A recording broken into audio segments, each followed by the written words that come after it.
11 octobre 1983. J'ai toujours parlé de la conscience corporelle d'une façon vague et générale. Mais ce matin, j'ai eu vraiment la perception innombrable, pourrais-je dire, de la conscience cellulaire. Une conscience si fraîche, si vivante, si pleine de soif de lumière, si vibrante, comme une prairie de conscience lumineuse. Quelque chose qui est par-delà les sensations, plus profond que les sensations, comme sous une couche de silence profond, et ça vibre, c'est plein d'émerveillement et d'un don, d'une offrande de soi si pure, si enfantine. Non pas enfantine, c'est vraiment comme une plante, une fleur, une prairie qui s'offre au soleil avec un amour si concret, si simple, si absolu. Note de bas de page, ce n'est pas de l'amour entre guillemets comme on l'entend, c'est une respiration qui serait faite d'amour. Respirer, c'est aimer. On avait l'impression d'un bain de fraîcheur et d'amour concret là-dedans. Et alors une soif, une aspiration si pure. Quelque chose qui est comme un printemps de conscience. Puis il m'a semblé descendre plus profond encore et d'entrer alors dans la substance physique, cellulaire. C'est comme sous des couches très profondes de silence. Et de façon répétée, une dizaine de fois, il s'est produit ces sortes de glissements ou de changements de secteur. Tout d'un coup, on passe dans un autre monde ou une autre vie matérielle. Mais c'est très difficile à saisir. Je veux dire, le passage est très difficile à saisir parce que c'est un mouvement qui ressemble au passage dans le sommeil, mais ce n'est pas du sommeil, c'est autre chose. Je n'ai pas réussi encore à maîtriser le mouvement et à attraper l'oiseau. On dirait qu'à ce niveau corporel, cellulaire, il y a comme un écran qui sépare notre matière habituelle d'une autre matière ou d'une autre vie dans la matière. J'ai franchi le seuil des centaines de fois depuis des mois, mais sans arriver jamais à vraiment maîtriser le mouvement. En tout cas, il semble que l'expérience descende dans des couches de plus en plus physiques. L'infiltration, ou la perméation, dirait Mère, touche des couches de plus en plus profondes ou physiques. Il faudrait peut-être dire des couches de plus en plus extérieures. Et j'ai oublié de noter qu'à un moment, je me suis aperçu que cette conscience cellulaire se saisissait du mantra.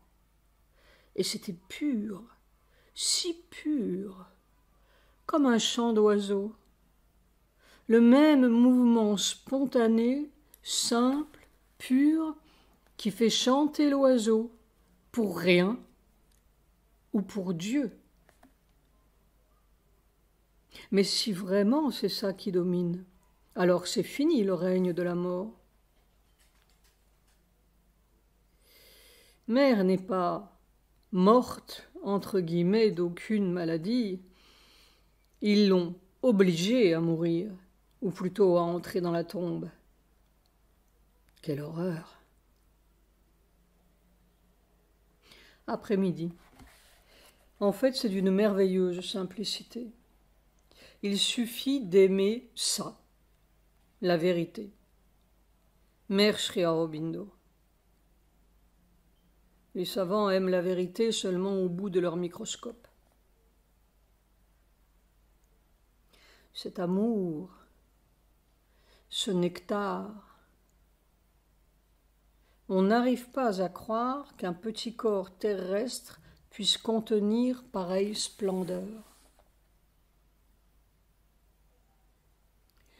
J'ai touché la vérité suprême dans mon corps.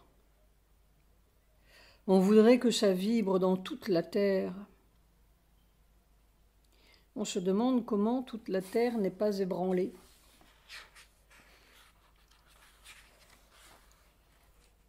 Ton enfant du nouveau monde.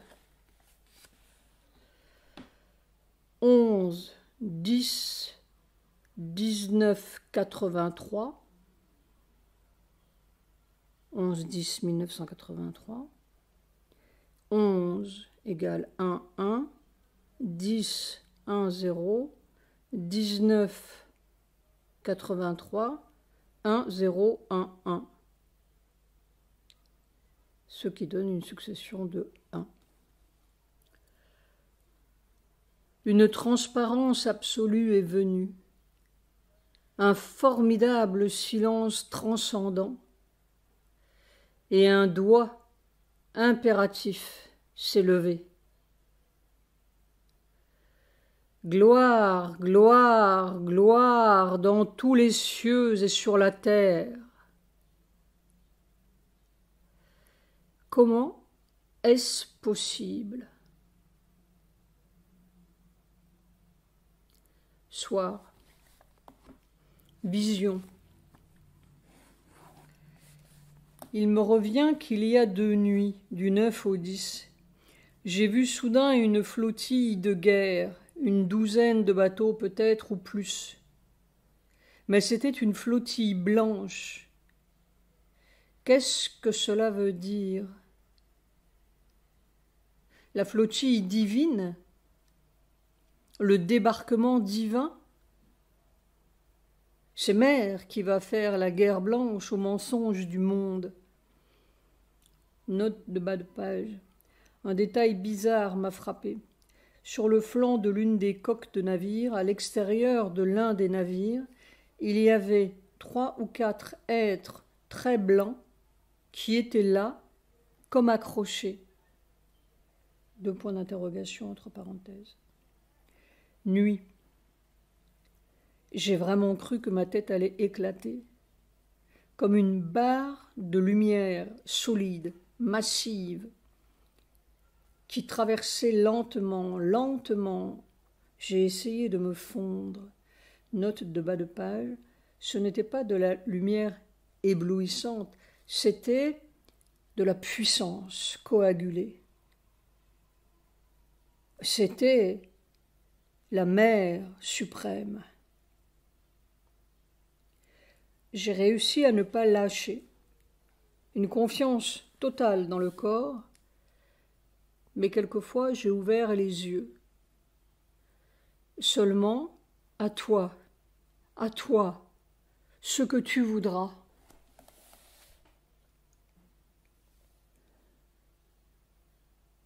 Je me demande toujours pourquoi cette grande difficulté de la matière cérébrale à supporter le courant. Mère se plaignait souvent d'avoir la tête embouillie. Je comprends. Mais pourquoi ne pas court-circuiter cette espèce d'organe imbécile, bien qu'encore utile pendant quelque temps? Le reste du corps supporte parfaitement bien le courant. Ou bien le courant cherche-t-il à abolir le cerveau? Je veux bien et de grand cœur. Mais on a vraiment l'impression ou la sensation que cela peut amener une lésion. Il faut beaucoup de foi, ou de confiance plutôt, et ne pas s'affoler, ni surtout résister. Il ne manque pas de voix adverses charmantes pour me faire remarquer que ce matin encore j'ai eu des vertiges, comme si les canaux semi-circulaires qui assurent l'équilibre étaient fragiles et que ma vue se détériore très vite, constamment ou presque des zigzags lumineux ou des taches lumineuses extrêmement brillantes. Le nerf optique touché, ou la rétine qui se décolle sous l'effet de cette pression. J'aime mieux n'importe quoi plutôt que de retomber dans l'ancienne vie. Voilà. Et advienne que pourra. Ce que mère voudra. 12 octobre 1983. En fait, cette conscience cellulaire en est au stade du bébé qui s'éveille. Il faut bien avoir la patience qu'elle se développe, grandisse et trouve ses propres moyens. On ne sait lequel. Le bébé ne sait pas ce qu'il va devenir, ni ce qu'il peut faire. C'est le bébé d'une espèce inconnue. Il faut que les vieux parents racornis, mental, vital et spirituel, ne viennent pas jeter sur lui leurs idées, entre guillemets, et leurs limites et leurs impossibilités ou leurs craintes imbéciles. Le laisser pomper directement l'air supramental, et puis on verra. On trempe complètement dans un bain divin.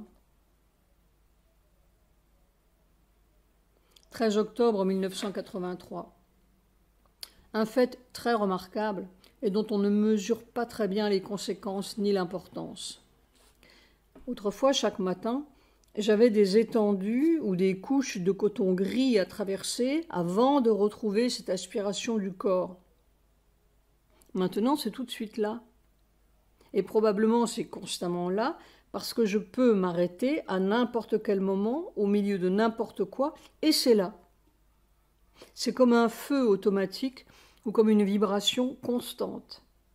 Et je la sens vibrer tout le temps, en sourdine, derrière tout. C'est devenu comme la nouvelle base de l'existence.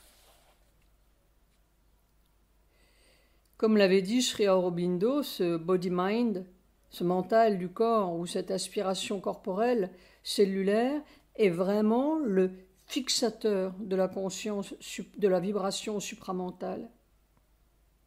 C'est comme la chlorophylle qui retient automatiquement l'énergie lumineuse et opère sa photosynthèse.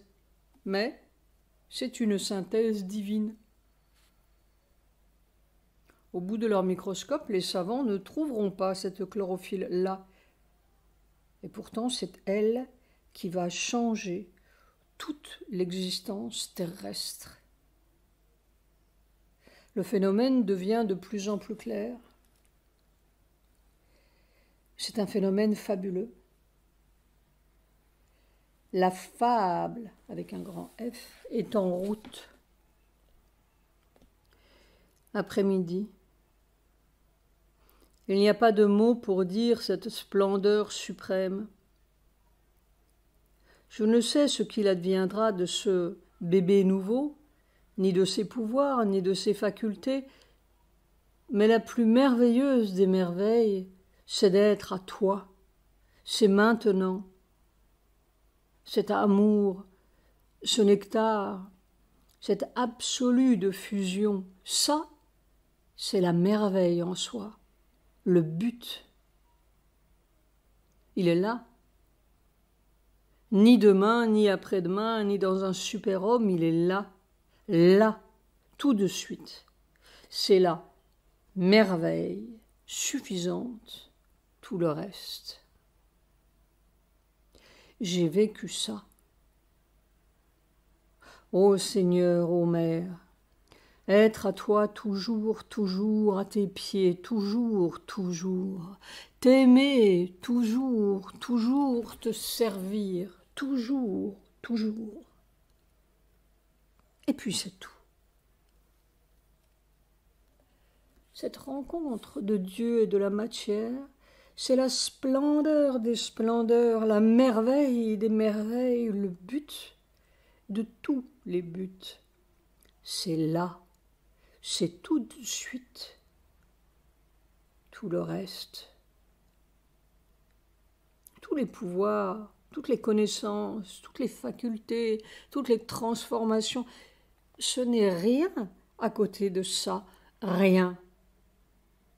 Ça, c'est tout. Tout. Et ce n'est rien de mystique. C'est la plus sublime des matérialités. Je ne sais pas ce qu'il y a dans les paradis, mais je donnerais tous les paradis pour ça. Pour aimer ça, être ça, servir ça toujours, toujours. Quand la terre connaîtra ça, ce sera fait. Tout sera fait. Ce sera le temps de la gloire.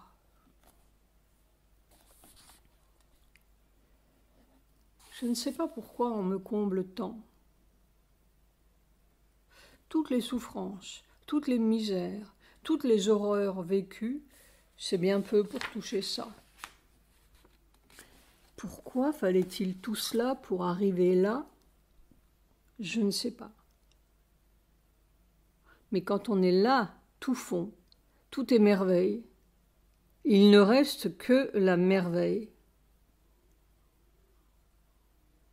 Je me souviens qu'un jour, j'ai ri dans un camp de concentration.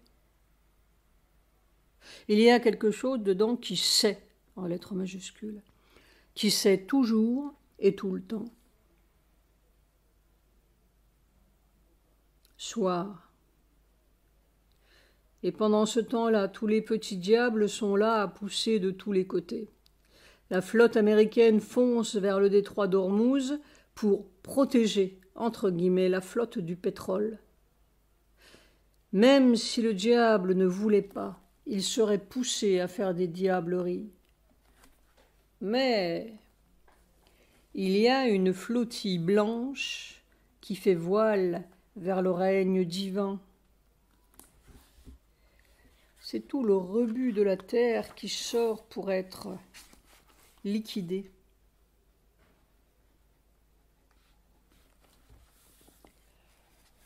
« 14 octobre 1983. On croit en avoir fini de la vieille souffrance et puis, je ne sais quel fil de douleur nous rattache encore à la rive perfide. Est-ce qu'on peut être délivré tant que tout n'est pas délivré? Mais qui veut être délivré? 15 octobre 1983. Quand on regarde bien, il y a toutes les erreurs et les fautes que l'on a commises dans cette vie, et que d'erreurs. Et puis il y a toutes celles que l'on a commises dans toutes les autres vies, et que de vies. Et finalement on se dit, ou on voit, on sent que l'on a commis toutes les fautes du monde. Alors le trou est si béant qu'il n'y a que l'amour, avec un grand A, pour supporter ça. Et qu'est-ce qui peut dissoudre cela? Vraiment dissoudre? La mort ne dissout rien. Toutes ces cellules, ces atomes gardent la terrible empreinte. On voit bien que c'est là, toujours prêt à ressortir, et avec une telle douleur alors. Ça, c'est la vraie crucifixion. C'est la douleur du divin dans la matière dévoyée. Alors l'amour brûle et brûle, mais le souvenir, l'empreinte terrible est toujours là. Alors quand viendra l'innocence au soleil? C'est dans les cellules, dans les atomes, qu'est le secret de la guérison. Je n'en suis pas encore là. Il doit y avoir un ultime pas. La mort est une fausse porte. Quelle est cette racine du mal, avec un M majuscule? Et cette racine ou cette clé de la guérison, avec un grand G? Il doit y avoir un ultime pas. Il n'y a qu'à continuer obstinément et sincèrement. J'ai tant souffert que je voudrais guérir cela une fois pour toutes. Ô Seigneur, j'aimerais tant poser mon front à tes pieds pour toujours, en lettres majuscules. Mon front, cette vieille caboche physique de breton, pas mon front spirituel. Ah. Soir, vision. Dans la nuit du 13 au 14 octobre, j'ai vu quelqu'un, entre guillemets, qui jetait devant moi une écorce noire dans le feu. Une écorce noire. C'est depuis cela que la vieille douleur est revenue, comme un trou sans fond. Ce mal est si poignant, et ton amour est si merveilleux, et les deux sont ensemble. 17 octobre 1983. Toute la journée d'hier était très difficile, douloureuse. Peu à peu, j'ai compris, senti ce que c'était. C'était d'abord ce que je pourrais appeler une atmosphère d'ashram. Et alors, j'ai vu sortir de mon corps des milliers de cellules de mon corps, de partout, une sorte de boue visqueuse. Oh, c'était suffocant. Et ça recouvrait tout. J'étais là-dessous comme un étranglé. Un monde concret de calomnies, de médisances, de rapportages, d'inventions perverses et méchantes, un poison si petit, si vilain. Tout d'un coup, j'ai revécu, mais alors consciemment, ce que le corps avait traversé depuis 20 ans au milieu de ses charmants disciples, sans oublier ceux de Panditji. Je me souviens, vers les années 60, nuit après nuit, je me trouvais dans des endroits divers mais pleins de serpents, de dizaines de serpents, de toutes les tailles et toutes les couleurs et toutes sortes de poisons. Comme mère m'avait dit que les serpents, c'étaient les mauvaises pensées, entre guillemets, et que j'ai toujours eu la vieille habitude de m'accuser moi-même, une sale habitude d'ailleurs, note de bas de page, on pourrait dire une sale habitude honnête, qui m'a joué de très vilains tours après 73, quand je prenais toutes ces vilaines voix pour des voix de la conscience. Je me disais que j'avais beaucoup de saleté à purifier. Et maintenant, 20 ans après, je me rends compte du monde de petites jalousies et de vilaines médisances qui grouillaient autour de moi. En fait, mère me protégeait. Elle m'empêchait de sentir ce qu'il y avait autour en me mettant dans un cocon de lumière. Mais la nuit, ça traversait le cocon. Alors, tout cela était revécu hier, mais en détail. C'était affreux. Comme si les millions de cellules dégorgeaient le poison qu'elles avaient reçu. C'était dégoûtant, mais surtout si douloureux. Cette petitesse vilaine, méchante, gratuite, comme une haine de la lumière. J'étais recouvert de tout ça. Toute la conscience physique était recouverte comme d'une lie visqueuse et noire. J'appelais mère, mais, chose étrange, ou pas, ce qui venait, c'était une mère dure, accusatrice, impitoyable ou critique, comme pour me montrer toutes mes fautes, entre guillemets. Et puis j'ai compris que c'était la mère de l'ashram. Affreux. Une perversion de mère. J'appelais et la puissance venait massive, presque écrasante et difficile à supporter pour le corps. Mais ça semblait ne pas pénétrer. Ça semblait écraser. Alors j'offrais tout ça à mère, je lui disais « Purifie, purifie ce monde dégoûtant ». Et tout d'un coup, j'ai compris que le corps, cette matière, n'est pas un monde personnel. C'est une collectivité, un monde de choses et d'êtres et d'états de conscience venus de cette vie et d'autres vies et d'une multiplicité d'êtres rencontrés. Des milliers d'empreintes qui n'ont rien à voir avec l'être que je suis, mais qui ont collé au corps. Et il faut purifier ça. à travers un corps. C'est comme des milliers d'êtres et de couches de conscience, entre guillemets, hideuses et nauséeuses qui sont offertes à la lumière. Toute la journée, j'ai offert tout cela obstinément à la lumière. Le soir, j'étais épuisée. Et ce matin, alors, un soleil spontané, tout le corps trempait dans le soleil, mais un soleil si doux, si tendre, comme s'il se goûtait. Ce nectar, cette présence divine, merveilleuse, partout, vécue innombrablement par des millions de cellules, comme si la manipulation et la trituration d'hier avaient dégagé toute une couche de terrain, comme un rideau qu'on tire.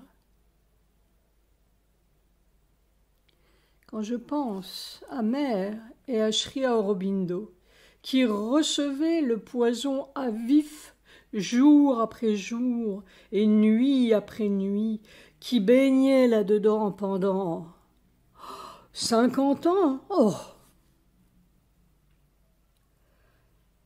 I have stooped as low as I could, disait Sri Aurobindo, but none of you could reach me. Je me suis baissé autant que je pouvais, mais aucun d'entre vous n'a pu arriver à moi. Mon Dieu! Mais la leçon de tout cela, c'est que le corps retient tout. Il faut qu'il retienne uniquement le soleil. Alors ce sera la vie divine et merveilleuse tout le temps. Ce matin, quand je me suis réveillée, c'était tout léger automatiquement, sans que j'y sois pour rien. La nuit dernière, j'ai vu Indira par 2 fois. Je ne sais pas pourquoi. Elle était très amicale. Point d'exclamation. Quelqu'un, entre guillemets, m'a dit aussi, je me souviens, que Mitterrand n'allait pas durer, qu'il n'irait pas jusqu'au bout. 18 octobre 1983, vision. Cette nuit, j'ai vu ceci. Un flanc de montagne presque à pic qui semblait tomber dans la mer, mais je ne voyais pas la mer. La montagne avait une couleur orange-rouge, comme la terre des canyons d'Auroville. Vers le haut de ce flanc de montagne, il y avait un énorme avion de couleur argentée, accroché là, on ne sait pas comment, sur ce flanc à pic, le nez dirigé vers le bas. Il fallait qu'il décolle de là, ce qui semblait impossible. Alors il a commencé à glisser vers le bas de la montagne de plus en plus vite. Il y avait un dernier redans. Ou bien il se cassait le nez là et s'écrasait plus bas, ou bien il décollait avec la vitesse acquise par la descente. Il a décollé. Arrivé à ce redan, je l'ai vu se redresser à l'horizontale et prendre l'air. Cela veut sûrement dire quelque chose, mais quoi? Je n'en sais rien. Un énorme avion qui devait décoller vers le bas. Généralement, les avions décollent en montant. Et c'était dangereux. Je crois que cela doit être un symbole du travail en cours. Mais lequel? Et que signifie ou symbolise cet avion argenté, ou couleur de l'aluminium? De loin, cela donnait une impression presque blanche. C'était un énorme avion, certainement aussi gros que les plus gros avions de maintenant, peut-être même plus gros. J'avais aussi une impression, où je savais, entre guillemets, qu'il y avait le feu à bord de cet avion. Mais cela, je ne le voyais pas, c'était plutôt deviné. Note de bas de page. C'est certainement le monde supramental d'où décolle cet avion.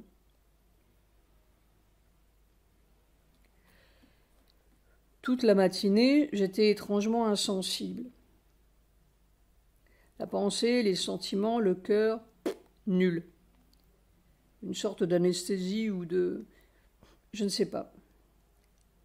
Il n'y avait que l'aspiration dans la conscience corporelle, matérielle, qui fonctionnait toute seule et avec une grande intensité, comme en dépit de moi. Cela donnait la sensation d'un feu ou d'une trituration presque mécanique et complètement dépourvue de tout sentiment, et pourtant très intense. On pourrait dire que cela se passait dans les sous-sols, et moi, entre guillemets, je regardais ou subissais cela avec une sorte d'indifférence presque terne. Un état idiot. Heureusement, l'évolution se fera en dépit de tout ce qu'on en pense et de tout ce qu'on en sent, de même qu'elle s'est tout à fait fichue de la superbe queue des babouins ou des superbes nageoires du plésiosaure. Toute l'après-midi, j'étais comme un trou béant, un peu vide, lumineux, avec cette espèce d'aspiration au fond. Je ne sais pas ce qui se passe. Soir, on a l'impression que le monde est dans un noir irrémédiable. 19 octobre 1983. Opération termite dans la maison. Les termites, la rouille, les vers, les rats, les Harry John. Chaque espèce d'arbre a son assaillant. Chaque homme son espèce particulière de microbe. On ne sait pas si c'est la vie qui meurt ou la mort qui vit. C'est plutôt la mort qui vit. Il faudrait établir un premier noyau indestructible quelque part. Après, il s'ensemencera spontanément ici et là comme un premier cristal. Il suffit d'un tout petit premier cristal. Indestructible égale purement divin. Cette nuit, pour la 1000e fois depuis 40 ans, j'étais dans un monde de SS et de Gestapo et d'horreur. Alors, encore 1000 et 1, 1000 et 2, 1000 et 3. Ce n'est pas la question de ne pas mourir, c'est la question de ne plus vivre dans cette mort. Et quelque chose me dit qu'il ne s'agit pas de dissoudre ces empreintes, ces milliers d'empreintes, une à une et peu à peu, mais que quelque part, au niveau cellulaire, il doit se produire un soudain renversement ou changement de perception, ou je ne sais, et tout sera changé. Comme un rideau qu'on tire.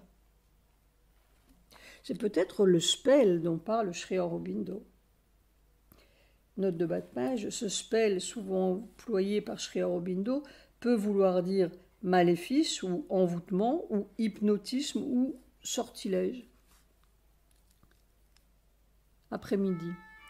Pour la 2e fois, j'ai eu cette curieuse expérience déjà venue il y a quelques mois d'une sorte d'extraction du moule, comme si une poigne un peu formidable attrapait les milliers de fibres de mon corps ou de ma conscience physique, ou je ne sais pas exactement de quoi, et les tirait en arrière, par la nuque, le cou, les épaules, le dos, absolument comme si l'on me tirait de mon moule ou que l'on me désemboîtait.